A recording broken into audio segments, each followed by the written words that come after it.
வணக்கம் நண்பர்களே, நீங்கள் பார்த்துட்டு இருக்கிறது SRVTWIZ தமிழ் சேனல். நான் SRVTWIZ. So welcome to massive tech PC port unboxing 2.0. So இந்த அன்பாக்சிங்கில் நம்ம வந்து செவரல் காம்போனன்ட்ஸ் இருக்குது. நீங்கள் பார்த்தாவே தெரிஞ்சிருக்கும். நம்மளுக்கு வந்து 4 கேபினெட் இருக்குது. அதே மாதிரி கொஞ்சம் பிசி பார்ட்ஸும் இருக்குது. நம்மளுக்கு அது எல்லாமே அன்பாக்ஸ் பண்ணி எதனால் இந்த பார்ட்ஸ் சூஸ் பண்ணோம், அதுவும் இல்லாமல் இந்த பார்ட்ஸ் சூஸ் பண்ணுறது மூலமாக உங்களுக்கு என்னென்ன அட்வான்டேஜ் இருக்குது அப்படிங்கிறதையும் பார்த்துரும். அதே மாதிரி சர்ப்ரைசிங்கான நிறைய கேபினெட்ஸ் இருக்குது. MSIலேருந்து ஒரு கேபினெட் இருக்குது, அதே மாதிரி nzxt கேபினெட் இருக்குது. ஸோ இதையும் உங்களுக்கு வந்து அன்பாக்ஸ் பண்ணி காட்டுறேன் இந்த massive tech PC port unboxing 2.0. So delay பண்ணாமல் நம்ம வந்து வீடியோக்குள்ளே போயிடலாம். ஸோ ஃபஸ்ட்டு வந்து இந்த டப்பாக்குள்ளே என்ன இருக்குது அப்படின்னு நம்ம வந்து பார்த்துருவோம். ஸோ ஆப்வியஸாக நான் செக் பண்ணுறதுக்காக எல்லாத்தையும் பிரித்தேன். ஸோ இந்த டப்பாக்குள்ளே என்ன இருக்குது அப்படின்னு பார்க்கலாம். ஸோ ஒரு அட்டை பெட்டி இருக்குது. ஸோ எடுத்தோடனே பார்த்தீங்கன்னா நம்மளோட RM850 watt modular power supply. So காஷர்லேருந்து one of the beautiful power supply அப்படின்னு சொல்லலாம். இது வந்து 80+ கோல்ட் ரேட்டட் பவர் சப்ளை. இதோட முக்கியமான ஃபீச்சர் என்ன அப்படின்னு பார்த்தீங்கன்னா, இது வந்து ரன் ஆகும்போது லைக் சவுண்டு இருக்காது அவ்வளோவா. அதுவும் இல்லாமல் இது வந்து பார்த்தீங்கன்னா 80% கன்சம்ஷன் ஆனால் மட்டும்தான் உங்களுக்கு வந்து ஃபேன் டர்ன் ஆனே ஆகும். பிகாஸ் இதெல்லாம் இந்த மாதிரி யூஸ் பண்ணுறவங்க யாரும் பார்த்தீங்கன்னா நமக்கு வந்து நார்மலான யூசேஜாக இருக்காது. ஏதாவது ஒரு ப்ரொடக்டிவிட்டியோ இல்லை முக்கியமான ஏதாவது ஒரு விஷயங்களுக்கு தான் இதை வந்து யூஸ் பண்ணுவாங்க. ஸோ அந்த மாதிரி யூஸ் பண்ணும்போது உங்களுக்கு வந்து ஃபேன் நாய்ஸ் அவாய்ட் பண்ணுறதுக்காக இதில் வந்து அந்த மாதிரி ஒரு ஆப்ஷன் வந்து கொடுத்துருக்காங்க. ஸோ உங்களுக்கு வந்து 80% மேலே எப்போ பவர் கன்சம்ஷன் ஆகுதோ அப்போ வந்து இதோட ஃபேன் வந்து டர்ன் ஆன் ஆகும். அதுவும் இல்லாமல் ஃபேன் சுற்றும் போதும் எந்த நாய்ஸுமே கேட்காது. ரொம்பவே வந்து லோ லெவல் நாய்ஸ் தான் வந்து நம்மளுக்கு இருக்கும். ஸோ ஆடியபிளாக இருக்காது. அதை தான் நான் சொல்ல வந்தேன். ஸோ ஒரு beautiful power supply, semi modular 80+ gold rated power supply. So best அப்படின்னு சொல்லலாம். ஸோ அடுத்து என்ன இருக்குது அப்படின்னு பார்த்துருவோம். அடுத்து பார்த்தீங்கன்னா நம்மளுக்கு வந்து ப்ராசஸர். ஸோ இது என்ன ப்ராசஸர் அப்படின்னு பார்த்தீங்கன்னா Ryzen 7 3700X ப்ராசஸர். ஸோ இந்த ப்ராசஸரில் பார்த்தீங்கன்னா 8 கோர் 12 த்ரெட் நம்மளுக்கு இருக்குது. அதே மாதிரி பேஸ் கிளாக்ஸ் ஃப்ரீக்வன்சி அப்படின்னு பார்க்கும்போது 3.6 GHz வரைக்கும் இருக்குது. பூஸ்ட் கிளாக் வந்து 4.4 GHz வரைக்கும் இருக்குது. ஸோ ஒரு தரமான ப்ராசஸர் அப்படின்னு சொல்லலாம். பிகாஸ் இது வந்து 8 கோர் ப்ராசஸர், AMDலேருந்து லேட்டஸ்ட் ஜென்ரேஷன் வேறு, அதாவது 3rd ஜென்ரேஷன். ஸோ இந்த ப்ராசஸர் மூலமாக ஆல்மோஸ்ட் எல்லா ஒர்க்குமே பண்ண முடியும். கேமிங் ஆகட்டும், இல்லை எடிட்டிங் ஆகட்டும், ப்ரொடக்டிவிட்டி எந்த ஒரு பர்பஸாக இருந்தாலும் சரி, இது வந்து அடிச்சு தூக்கிடும் அப்படின்னு தான் சொல்லணும். பிகாஸ் Ryzen 7 இதுதான் பெஸ்ட்டு ஆப்வியஸாக. அதாவது நம்மளோட நார்மல் யூசேஜ்க்கான ஒரு ப்ராசஸர். இதுக்கு அடுத்தது போனீங்கன்னா நீங்கள் வந்து Ryzen 9 போகலாம். ஸோ Ryzen 9லாம் பார்த்தீங்கன்னா 12 கோர் மற்றும் 16 கோரோட நம்மளுக்கு வந்து ப்ராசஸ் இருக்குது. ஸோ அதை கம்பேர் பண்ணும்போது இது வந்து ஒரு பேசிக்கான ஒரு ப்ராசஸ், சூப்பரான ஒரு ப்ராசஸர் அப்படின்னு சொல்லலாம். ஸோ அடுத்து பார்த்தீங்கன்னா நம்மளோட SSD-க்கான ஸ்டோரேஜ். ஸோ வந்து இது VNAND SSD. So 970 EVO + NVMe SSD. இது சாம்சங் தரப்புலேருந்து 500 GB SSD. ஸோ டெஃபினட்டாக இதெல்லாம் வந்து எக்ஸ்பென்சிவ் தான். SSD ஒரு லைனப்லேயே இந்த மாதிரி சாம்சங்கோட SSDஸ்லாம் ரொம்பவே எக்ஸ்பென்சிவ். சாம்சங் காஷர் இருக்குது, இன்டெல் இருக்குது, NVMe SSDs. ஸோ இந்த SSD-யோட முக்கியமான ஸ்பெஷாலிட்டி என்னன்னு பார்த்தீங்கன்னா, நார்மல் SSD-யோட இது வந்து ரொம்ப அல்ட்ரா ஃபாஸ்ட்டான ஸ்பீடாக இருக்கும். ஸோ ஆப்வியஸாக இதுதான் ஃபாஸ்டஸ்டான SSD. ஸோ அதனால தான் இந்த பில்டு வந்து சூஸ் பண்ணியிருக்கோம். இந்த SSD வந்து பார்த்தீங்கன்னா RM850 வாட் கூட பேர் ஆக போகுது. ஸோ இந்த கேபினெட்குள்ளே போகுது. ஆப்வியஸாக உங்களுக்கு எல்லாருக்குமே தெரியும். ஸோ இந்த பாக்ஸில் அவ்வளோதான். இந்த பாக்ஸில் பெருசாக ஒன்றும் இல்லை. அப்புறம் ஏன் எவ்வளோ பெரிய பாக்ஸ் அப்படின்னு கேட்காதீங்க. பிகாஸ் அதுக்குள்ளே இருக்கிற நிறைய எடுத்து நான் வேறு இடத்துல வச்சுட்டேன். ஸோ இந்த பாக்ஸ்குள்ளே என்ன இருக்குது அப்படின்னு பார்ப்போம். இந்த பாக்ஸ் பார்த்தீங்கன்னாவே தெரியும், செம்ம ஹெவியாக இருக்குது, செம்ம பெருசு வேறு. அதுவும் இல்லாமல் ஃபுல்லி லோடடாக இருக்குது நம்மளுக்கு. ஸோ இதை ஓப்பன் பண்ணி நான் உங்களுக்கு காட்டுறேன் என்ன இருக்குது அப்படின்ட்டு. ஸோ ஓப்பன் பண்ண உடனே பார்த்தீங்கன்னா நம்மளுக்கு வந்து RX 570 கிராஃபிக் கார்டு இருக்குது ஜிகாபைட்லேருந்து. ஸோ இந்த கிராஃபிக் கார்டு வந்து பார்த்தீங்கன்னா 4GB கிராஃபிக் கார்டு. ஸோ பார்க்க இந்த மாதிரி தான் இருக்கும் நம்மளுக்கு. ஸோ இது வந்து ஒரு லோ எண்டான ஒரு பில்டுக்கு நமக்கு வந்து போகுது. ஸோ 35,000க்கு ஒரு பில்டு பண்ண போகிறோம். ஸோ அந்த பில்டில் இந்த கிராஃபிக் கார்டு வந்து நம்ம யூஸ் பண்ண போகிறோம். ஸோ நான் ரொம்ப எக்ஸைட்டடாக இருக்கேன். ஆப்வியஸாக இன்றைக்கி தான் இந்த பில்டு பண்ணுவேன் அப்படின்னு நினைக்கிறேன். ஸோ செம்ம எக்ஸைட்டடாக இருக்கேன். எதனால் அப்படின்னு பார்த்தீங்கன்னா, ஒரு லோ எண்ட் பட்ஜெட்டில் நம்ம வந்து ஒரு சிஸ்டம் ரெடி பண்ணி அதோட பெர்ஃபார்மன்ஸ் எப்படி இருக்குது அப்படின்னு பார்க்கணும் அப்படிங்கிறதுனால ரொம்ப எக்ஸைட்டடாக இருக்கேன். ஸோ பெஸ்ட் கிராஃபிக் கார்டு பட்ஜெட்டில் போகும்போது உங்களுக்கு வந்து ரொம்பவே ஒரு பெஸ்ட்டான ஒரு கிராஃபிக் கார்டு இது. அதுவும் இல்லாமல் ஆர்கிடெக்சர், கூலிங் எல்லாமே வந்து சூப்பராக இருக்கும். ஜிகாபைட்லேருந்து சொல்லவே வேணாம், உங்களுக்கு ஜிகாபைட் எப்படி இருக்கும் அப்படின்னு தெரியும். போர்ட் வைஸ் அப்படின்னு பார்த்தீங்கன்னா நம்மளுக்கு வந்து 1 HDMI and 4 DP போர்ட்ஸ் இருக்குது, அதாவது டிஸ்பிளே போர்ட்ஸ் இருக்குது நம்மளுக்கு. So best graphic card for low price அப்படின்னு சொல்லலாம். நீங்கள் வந்து கம்மி பட்ஜெட்டில் போகிறதா இருந்தால் இந்த மாதிரி கிராஃபிக் கார்டு வந்து நீங்கள் யூஸ் பண்ணலாம். ஸோ எல்லாத்தையும் பார்த்துட்டு எது கூட போகுது அப்படின்னு நான் உங்களுக்கு சொல்கிறேன். ஸோ நெக்ஸ்ட் நம்மளுக்கு இருக்கிறது பார்த்தீங்கன்னா இன்டெலோட i3-9100F ப்ராசஸர். ஸோ இந்த ப்ராசஸர் வந்து அந்த RX 570 கூட பேர் ஆக போகுது. ஸோ இந்த ப்ராசஸரோட முக்கியமான ஃபீச்சர் என்ன அப்படின்னு பார்த்தீங்கன்னா, இது வந்து ஒரு 4 core 4 thread processor. So base clock frequency அப்படின்னு பார்க்கும்போது 3.6 GHzல இருக்குது. 4 கோர்னு இதை வந்து கம்மியாக இடம் போட்டுறாதீங்க. ஆப்வியஸாக இன்டெலோட ப்ராசஸ்லாம் வந்து செம்ம எஃபிஷியண்ட்டாக இருக்கும். அதுவும் இல்லாமல் 9th ஜென் ப்ராசஸர் வர ஒரு பட்ஜெட் சீரிஸில் இந்த ப்ராசஸர் போகிறது ரொம்பவே ஒரு ரெக்கமெண்டடான ஒரு விஷயம். பட் இதில் இருக்கிற ஸ்டாக் கூட தான் எனக்கு சுத்தமாக பிடிக்காது. அன்ஃபார்ச்சுனேட்லி நானும் அந்த ஸ்டாக் கூட தான் வந்து யூஸ் பண்ணிட்டு இருக்கேன். ஸோ அடுத்து நம்மளோட மதர் போர்டு அப்படின்னு பார்ப்போம். மதர் போர்டு பார்த்தீங்கன்னா நம்மளுக்கு வந்து Asrockலேருந்து B450M/AC மதர் போர்டு யூஸ் பண்ணியிருக்கேன். ஸோ இந்த மதர் போர்டு பார்த்தீங்கன்னா ஆல்ரெடி நம்ம ஒரு பில்லில் யூஸ் பண்ணியிருப்போம். அப்போ வாங்கும்போது ரொம்ப கம்மியாக இருந்துச்சு. இது வந்து இப்போ ரொம்ப எக்ஸ்பென்சிவ் ஆயிடுச்சு மதர் போர்டு. பிகாஸ் அவ்வளோ ஒரு டிமாண்ட் வந்து கிரியேட் ஆயிருக்கு நம்ம மார்க்கெட்டில். ஸோ இந்த மதர் போர்டோட முக்கியமான ஃபீச்சர் என்ன அப்படின்னு பார்த்தீங்கன்னா, இது வந்து ஒரு மைக்ரோ ATX கம்மி ப்ரைஸ் மதர் போர்டு. பட் கம்மி ப்ரைஸ்க்கு ஏற்ற ஃபீச்சராக அப்படின்னு பார்த்தீங்கன்னா டெஃபினட்டாக இல்லை. அதிகமான ஒரு ஃபீச்சர்ஸ் தான் கொடுத்துருக்காங்க. பாலிக்ரோம் சிங்க் இருக்குது நம்மளுக்கு. ஸோ அதுவே ஒரு முக்கியமான ஃபீச்சர். அது மட்டும் இல்லாமல் நம்மளுக்கு வந்து வைஃபை அண்ட் ப்ளூடூத் இன்பில்டாக இருக்குது இந்த மதர் போர்டு. இது வந்து பார்த்தீங்கன்னா வேற ஒரு பில்டுக்கு யூஸ் பண்ண போகிறோம். ஸோ அது எந்த பில்டு அப்படின்னு நான் உங்களுக்கு சொல்கிறேன். அதே மாதிரி Ultra M.2 சப்போர்ட் இருக்குது. நம்மளுக்கு தேவையான போர்ட்ஸ் எல்லாமே இருக்குது. 4 RAM ஸ்லாட்ஸ் இருக்குது. அதெல்லாம் ஒரு முக்கியமான விஷயம். ஸோ நோட் பண்ண வேண்டிய ஒரு விஷயம். ஸோ கம்மி ரேஞ்சுக்குள்ள இந்த மதர் போர்டு நம்மளுக்கு வந்து நிறையாவே வந்து பெர்ஃபார்மன்ஸ் கொடுக்கும் அப்படின்னு சொன்னால், ஆனால் என்ன அப்படின்னு பார்த்தீங்கன்னா இப்போலாம் அந்த மதர் போர்டோட ரேட் வந்து ரொம்பவே இன்க்ரீஸ் ஆயிடுச்சு. அது ஒரு சேடான ஒரு விஷயம். ஸோ அடுத்து பார்த்தீங்கன்னா கார்ஷரோட Vengeance pro 6GB RAM. So இந்த RAM பார்த்தீங்கன்னா 3200 MHz 8x2 கிட். ஸோ இது வந்து இந்த பில்டில் போக போகுது. ஸோ nzxt பில்டில் நமக்கு வந்து போக போகுது. ஆப்வியஸாக RAM பற்றி உங்களுக்கு சொல்லவே தேவையில்லை. எப்படி இருக்கும், அதுவும் கார்ஷர் தரப்புலேருந்து எப்படி இருக்கும் அப்படின்னு உங்களுக்கே தெரியும். ஸோ நெக்ஸ்ட் வந்து நம்மளோட SSD அப்படின்னு பார்த்துருவோம். ஸோ SSDன்னு பார்க்கும்போது நம்மளுக்கு வந்து பார்த்தீங்கன்னா 3 SSD நம்ம வந்து வச்சிருக்கோம். So 3 பில்டுக்கான 3 SSD. முன்னாடியே நீங்கள் வந்து 970 EO+ பார்த்துருப்பீங்க. ஸோ இதெல்லாம் வந்து பார்த்தீங்கன்னா க்ரூஷியல்லேருந்து 240GB SSD. அப்புறம் ஒரே ஒன்று மட்டும் பார்த்தீங்கன்னா 480GB SSD. ஸோ என்னடா இது எல்லாமே வந்து இப்படி வாங்கியிருக்கேன் அப்படின்னு பார்க்காதீங்க. க்ரூஷியலும் வந்து ஒரு நல்ல கம்பெனி. நீங்கள் வந்து கேள்விப்படல அப்படின்னா வந்து நெட்டில் போய் சர்ச் பண்ணி பாருங்கள். ஒன் ஆஃப் த நல்ல கம்பெனி தான் க்ரூஷியலும். ஸோ இந்த SSD வந்து நம்மளோட பில்டு எல்லா பில்டுக்கும், அதாவது இதில் இருக்கிற சேஸ் எல்லா பில்டுக்கும் நம்மளுக்கு வந்து போகும். ஸோ 480GB SSD மட்டும் பார்த்தீங்கன்னா MSIயோட கேபினெட்குள்ளே போகுது. ஸோ இதெல்லாம் வந்து பார்த்தீங்கன்னா நார்மல் SATA SSD தான். ஸோ ஸ்பீடு வந்து நார்மல் HDDயோட உங்களுக்கு வந்து ஸ்பீடாக இருக்கும். பட் NVMeயோட உங்களுக்கு வந்து ஆப்வியஸாக ஸ்லோவாக தான் இருக்கும். ஸோ நெக்ஸ்ட் நம்ம வந்து RAM அப்படின்னு பார்த்துருவோம். RAM அப்படின்னு பார்க்கும்போது நம்மளுக்கு வந்து A-Dataலேருந்து நம்ம வந்து RAM ஸ்டிக்ஸ் வந்து சூஸ் பண்ணியிருக்கோம். ஸோ இது எல்லாமே பார்த்தீங்கன்னா 3000 MHz RAM ஸ்டிக், ஒவ்வொன்றும் 8GB RAM ஸ்டிக். ஸோ பார்த்தீங்கன்னா ஒரு பியூட்டிஃபுல்லான டிசைன் இருக்கும். A-Dataவும் வந்து நல்ல RAM தான் ப்ரொடியூஸ் பண்ணுறாங்க. நம்ம இத்தனை நாள் கார்ஷர் யூஸ் பண்ணிட்டோம். ஸோ இப்போ ஏன் A-Data போனீங்க அப்படின்னு கேட்காதீங்க. கார்ஷரோட விலை அப்படின்னு பார்க்கும்போது ரொம்பவே இன்க்ரீஸ் ஆயிடுச்சு கம்பேர்ட் டு திஸ். புக்கும் வந்து சைட்ஸ்லாம் ஹீட் சிங்க் இருக்குது. ஸோ வந்து இது வந்து நம்மளுக்கு அஃபோர்டபுளான ப்ரைஸில் இருந்துச்சு. அதனால நம்ம வந்து இது யூஸ் பண்ணியிருக்கோம். பட் பெர்ஃபார்மன்ஸில் ஏதாவது சேஞ்சஸ் இருக்குமா அப்படின்னு கேட்டிங்கன்னா டெஃபினட்டாக இருக்காது. நம்மளுக்கு நல்ல ஒரு RAM தான் நம்மளுக்கு. ஸோ நெக்ஸ்ட் இந்த RAM பார்த்துருப்பீங்க. என்னடா இது பழங்காலத்து RAM மாதிரி இருக்குது அப்படின்னு பார்க்காதீங்க. இதுவும் வந்து DDR4 தான். பட் வந்து இது பார்த்தீங்கன்னா நம்மளோட பட்ஜெட் இன்டெல் பில்டில் போகுது. ஸோ இன்டெலோட i3 ப்ராசஸர் கூட இதை பேர் பண்ண போகிறோம். ஸோ இதோட ஃப்ரீக்வன்சி அப்படின்னு பார்க்கும்போது நம்மளுக்கு வந்து 2400 MHz 8GB RAM கிட் தான். இதுக்கு ஹீட் சிங்க்ஸ் எதுவும் கிடையாது. பட் ரொம்பவே கம்மி ப்ரைஸில் இருந்ததுனால நம்மளுக்கு வந்து அது கூட மேட்ச் பண்ணுறதுக்கான ஒரு அஃபோர்டபுளான RAM. ஏன்னா 2400 MHz வாங்கியிருக்கேன் அப்படின்னு கேட்காதீங்க.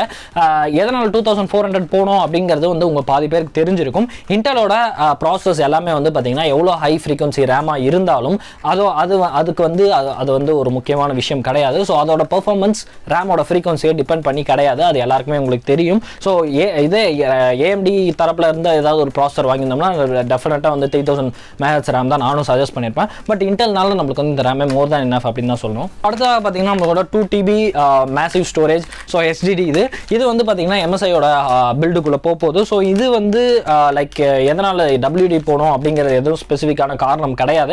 பிகாஸ் ஹார்ட் டிரைவில் எல்லாமே வந்து நார்மலாக தான் உங்களுக்கு வந்து பெர்ஃபார்ம் பண்ணும். அது உங்களுக்கே தெரியும். ஸோ நெக்ஸ்ட் நம்மளோட ப்ராசஸர் அப்படின்னு பார்க்கும்போது Ryzen 5 3500 ப்ராசஸர் இருக்குது. ஸோ இதை பற்றி உங்களுக்கே தெரியும். இந்த ப்ராசஸர் வந்து 6 core 6 thread processor. Base clock frequency 3.6 GHz run ஆகுது. ஸோ இந்த ப்ராசஸர் 2 நம்மளுக்கு இருக்குது. ஆப்வியஸாக மீதி 2 பில்டையும் நம்மளுக்கு வந்து இது போகும். மொத்தம் 4 பில்ட். ஸோ 2 வந்து பார்த்தீங்கன்னா Ryzen 5 பில்ட், இன்னொன்று வந்து பார்த்தீங்கன்னா Ryzen 7 பில்ட், இன்னொன்று வந்து i3 பில்ட். ஸோ இந்த ப்ராசஸர் பற்றி உங்களுக்கு சொல்லவே வேணாம். நம்ம நிறையா ஒரு விஷயத்தில் வந்து இந்த ப்ராசஸர் யூஸ் பண்ணியிருக்கோம் நிறைய பில்டில்.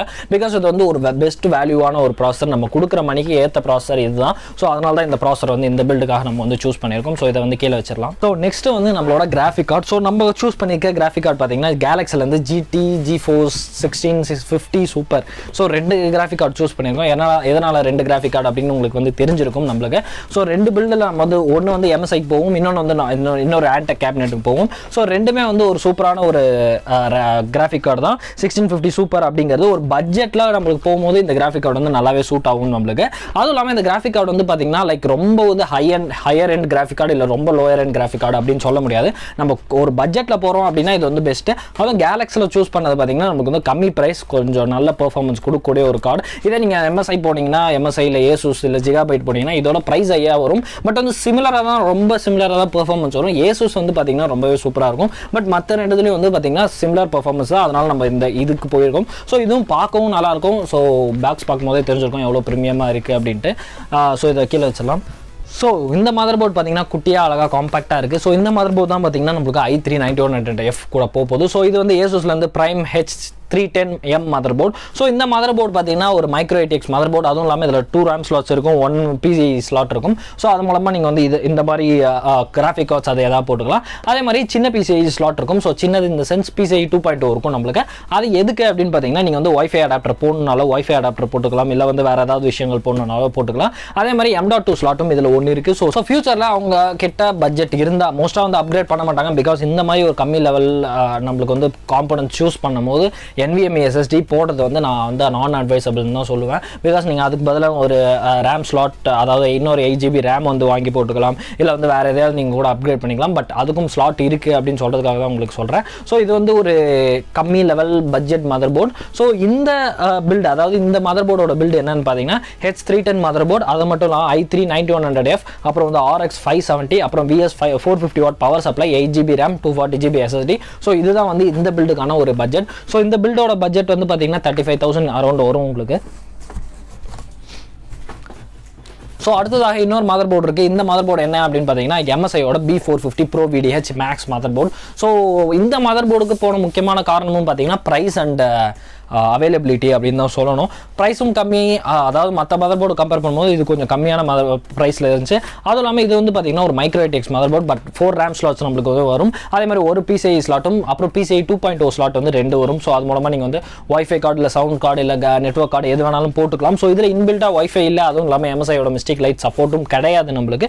பட் நீங்கள் பார்த்தா இன்னொரு மைக்ரோ ATX மதர் போர்டு இருக்கு இல்லையா, ஏசூஸ்லேருந்து B450M/AC, அதோட இது ப்ரைஸ் கம்மி. ஸோ பாருங்கள், முன்னாடி நம்ம வாங்கினது வந்து இது பிரைஸ் அதிகமாக இருந்துச்சு, அது கம்மியாக இருந்துச்சு. பிகாஸ் இதோட ப்ரைஸ்லாம் வந்து ஏறிடுச்சு ரொம்பவே. அதனால் வந்து அதோட இது ப்ரைஸ் கம்மி. அதனால தான் இந்த மதர் போர்டு நம்ம வந்து சூஸ் பண்ணோம். பட் வந்து இது ஒன்றும் சாதாரண மதர் போர்டு அப்படின்லாம் கிடையாது. ஸோ இந்த மதர் போர்டு எது கூட பேர் ஆக போகுது அப்படின்னு பார்த்தீங்கன்னா இந்த MSI கேபினட் கூட நம்ம இந்த மதர் போர்டை பேர் பண்ண போகிறோம்.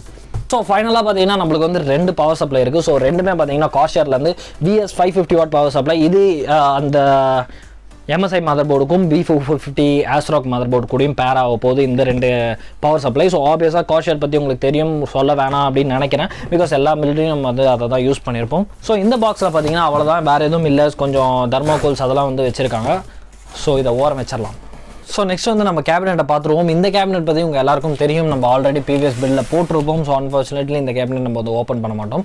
ஸோ nzxt Phi-10 Elite அப்படிங்கிற கேபினெட். இந்த கேபினெட்டில் எனக்கு ரொம்ப பிடிச்ச விஷயம் என்ன அப்படின்னு பார்த்தீங்கன்னா கேபிள் மேனேஜ்மெண்ட் பண்ண ரொம்பவே ஈஸியாக இருக்கும். ரொம்ப சிம்பிள் கேபினெட், லுக்கிங் குட் அப்படின்னு சொல்லலாம். ஸோ ரொம்ப ஒரு சூப்பரான கேபினெட், பார்க்கவும் நல்லாயிருக்கும். அதே மாதிரி சிம்பிளிசிட்டியாகவும் இருக்கும், ரொம்ப வந்து ஹை எண்டாகவும் இருக்காது. அதே மாதிரி கேபிள் மேனேஜ்மெண்ட், அப்புறம் வந்து என்னென்ன பார்ட்ஸ் வரணுமோ எல்லாத்துக்கும் வந்து கம்ப்ளீட்டாக இடம் அவங்க வந்து கொடுத்துருப்பாங்க. அடுத்து நம்மளோட antec NX200 அப்படிங்கிற இந்த கேபினெட் பற்றி பார்த்துருவோம் நம்ம.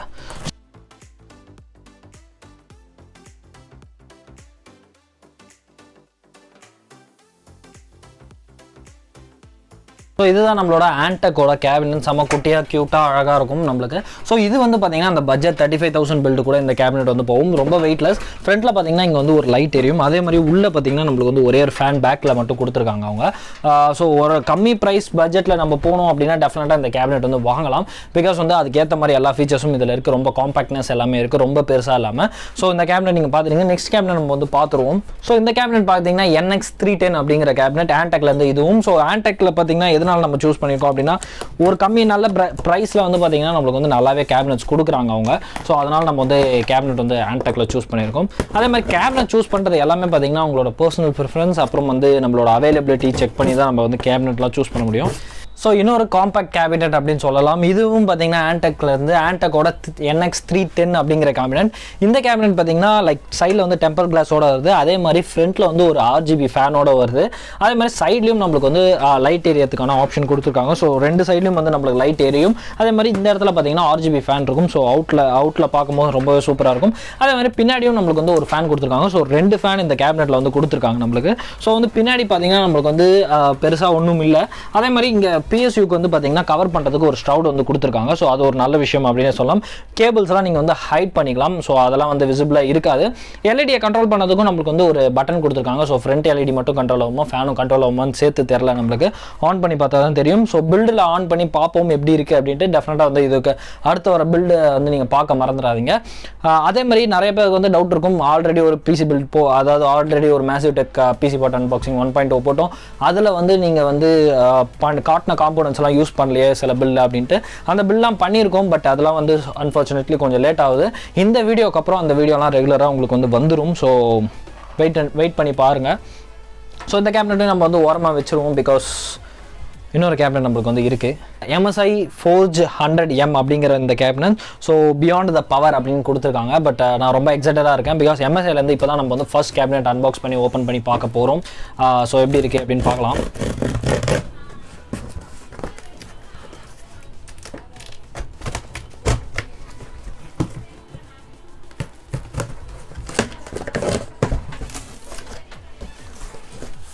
ஸோ ஃபஸ்ட்டு ஓப்பன் பண்ணி மேலே பாக்ஸ் பார்த்தோன்னே சூப்பராக இருக்குது நம்மளுக்கு. எனக்கு ரொம்பவே பிடிச்சிருக்கு கேபினட்.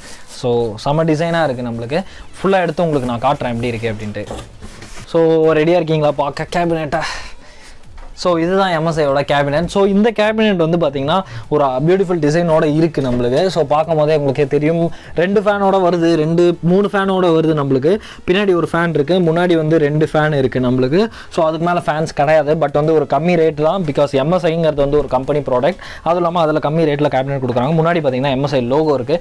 பட் இது வந்து RGBயில் இருந்தால் நல்லா இருந்திருக்கும். பட் அன்ஃபார்ச்சுனேட்லி இது வந்து RGB கிடையாது. பட் இந்த 2 ஃபேன்ஸ் வந்து நம்மளுக்கு RGB ஃபேன்ஸ். இந்த பட்டன் யூஸ் பண்ணி நம்ம வந்து ஃபேன்ஸ் வந்து கண்ட்ரோல் பண்ணிக்கலாம். ஸோ ஃப்ரண்ட்டில் வந்து என்ன ஒரு டிசைன் கொடுத்துருக்காங்க அப்படின்னு நீங்களே பாருங்கள். ஸோ பவர் பட்டன் எப்பயுமே பார்த்தீங்கன்னா நம்மளுக்கு வந்து ரவுண்ட் ஷேப்பில் இருக்கும். இதில் வந்து MSIயோட அந்த லோகோ ஷேப்பில் இருக்குது பார்த்தீங்களா. ஸோ அது ஒரு நல்ல விஷயமா இருக்குது. பவர் பட்டன் கொடுத்துருக்காங்க, ரீசெட் சுவிட்ச் கொடுத்துருக்காங்க, ஹெட்ஃபோன் ஜாக், ஆடியோ ஜாக், அப்புறம் வந்து அதாவது மைக் ஜாக், அப்புறம் வந்து 2 USB 3.0 கொடுத்துருக்காங்க நம்மளுக்கு. ஸோ நல்லா இருக்குது. அதே மாதிரி கீழே பார்த்தீங்கன்னா நம்மளுக்கு வந்து சூப்பராக டிசைன் பண்ணியிருக்கு நம்மளுக்கு. மேக் அப்படின்ட்டு MSIயோட அந்த ஒரு டிசைன் மாதிரி கொடுத்துருக்காங்க. So look at this. So one of the good design from good cabinet அப்படின்னு சொல்லலாம். பிகாஸ் பார்த்தீங்கன்னா நான் நிறைய கேபினெட் வந்து பார்த்துருக்கேன். ஸோ ஈவன் nzxt எடுத்தாலும் நம்மளுக்கு வந்து இந்த இடத்துல பிளைனாக தான் வரும். பட் இதில் வந்து டிசைன் கொடுத்துருக்கு லைக் அந்த ஒரு டைனி டீட்டெயில் வந்து நம்மளுக்கு ஆட் பண்ணுது. ஸோ ஓவராலாக பார்க்கும்போது கேபினெட் நல்லா தான் இருக்குது. நம்மளுக்கு வந்து PSU மறைக்கவும் இடம் கொடுத்துருக்காங்க. ஸோ PSUவும் வெளில தெரியாது. அதே மாதிரி பெஸ்ட்டாக இருக்குது நம்மளுக்கு. ரொம்ப ஒரு குறை சொல்ல முடியாது. பட் கம்மி ப்ரைஸ் அப்படிங்கிற பட்சத்தில் இது வந்து ஒரு பெஸ்ட் கேபினட். சைடில் பார்த்தீங்கன்னா நம்மளுக்கு வந்து டெம்பர்ட் கிளாஸ் கொடுத்துருக்காங்க. ஸோ அதுவும் ஒரு நல்ல விஷயம். பிகாஸ் டெம்பர்ட் கிளாஸ் நல்லா தான் இருக்கும் அக்ரிலிக் பேனலோட. ஓகே கைஸ், நீங்கள் வந்து பார்த்துருப்பீங்க எல்லாமே. ஸோ எல்லாமே எப்படி இருந்துச்சு அப்படின்னு கமெண்ட் செக்ஷனில் சொல்லுங்கள். அதே மாதிரி போன மேசிவ் டெக் போட்டது வந்து பார்த்தீங்கன்னா லிட்டரலாக வந்து நிறையவே வந்து ஷார்ட் டைமில் நிறைய வியூஸ் போச்சு அப்படின்னு சொல்லலாம். ஸோ அதுக்கு வந்து ரொம்பவே தேங்க்ஸ். அதே மாதிரி இந்த மேசிவ் டெக் பிசி பாட் அன்பாக்சிங்கும் உங்களுக்கு வந்து பிடிக்கும் அப்படின்னு நம்புறேன். ஸோ பிடிச்சிருந்தா லைக் பண்ணுங்கள். ஸோ லைக் பண்ணுறது மூலமாக எனக்கு வந்து உங்களுக்கு பிடிச்சிருக்குன்னு தெரியும். ஸோ இன்னும் நிறைய வீடியோஸ் நம்ம வந்து ஃபியூச்சரில் பண்ணலாம். இதே மாதிரி பிசி பில் பார்ட்ஸோ இல்லை வந்து வேறு ஏதாவது ஒரு பார்ட்ஸோ அந்த மாதிரி அன்பாக்ஸ் பண்ணலாம் நம்ம. ஸோ இந்த பிசியோட பில்ட்ஸ் எல்லாமே வந்து பார்த்தீங்கன்னா இதுக்கு அடுத்தது வரும். ஸோ கொஞ்சம் லேட் ஆச்சுன்னா ஒரு டென்ஷன் ஆகாதீங்க யாரும். பிகாஸ் பார்த்தீங்கன்னா நிறைய பிசிஸ் பில்ட் பண்ண வேண்டியது இருக்குது. அதனால தான் வந்து நம்மளுக்கு வந்து லேட் ஆகுது. ஸோ அதே மாதிரி உங்களுக்கு யாருக்காவது பிசி பில்ட் வேணும் அப்படின்னா நீங்கள் வந்து என்ன இன்ஸ்டாகிராம் இல்லை வந்து ஜிமெயில் மூலமாக காண்டாக்ட் பண்ணலாம். இந்த டைமும் வந்து நம்ம பிசி பில்ட் எல்லாருக்கும் பண்ணி எந்த டிஸ்ட்ரிக்டாக இருந்தாலும் சரி தமிழ்நாட்டில் நம்ம வந்து எல்லாருக்கும் கொடுக்குறோம். அதர் ஸ்டேட்ஸ்னா கூட நம்ம வந்து கொரியரில் சென்ட் பண்ணுறோம் நம்மளுக்கு. ஸோ கொரியர்லாம் வந்து சேஃபாகவே ஆகிடும். ஸோ மறந்துடாதீங்க, லிங்க்லாம் வந்து டிஸ்கிரிப்ஷனில் இருக்குது. இன்ஸ்டாகிராம் இல்லை வந்து ஜிமெயில் மூலமாக எனக்கு காண்டாக்ட் பண்ணிங்கன்னா உங்களுக்கும் ஒரு பிசி நம்ம வந்து ரெடி பண்ணிடலாம். சூப்பரான ஒரு பிசியே. ஸோ இந்த வீடியோ அவ்வளோதான். இந்த வீடியோ உங்களுக்கு பிடிக்கும் அப்படின்னு நம்புறேன். மறக்காமல் லைக் பண்ணுங்கள். ஸோ லைக் பண்ணுறது மூலமாக நான் நிறைய லைக்ஸ் வந்துச்சுன்னா நான் இன்னொரு வீடியோ கூட இந்த மாதிரி கூடிய சீக்கிரம் போட நான் வந்து ட்ரை பண்ணுறேன். ஸோ அடுத்த வீடியோவில் சந்திப்போம். நன்றி.